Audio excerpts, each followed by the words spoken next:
తెల్లవారే వెలుగు రేఖలా పచ్చ పచ్చ పచ్చి మట్టి బొమ్మలా అల్లి బిల్లి వెన్న పాల నురగలా అచ్చ తెలుగు ఇంటి పూల కొమ్మలా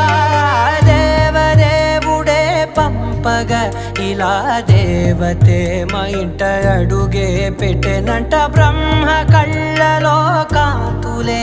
మా అమ్మలా మా కోసం మళ్ళీ లాలి పాడేనంట.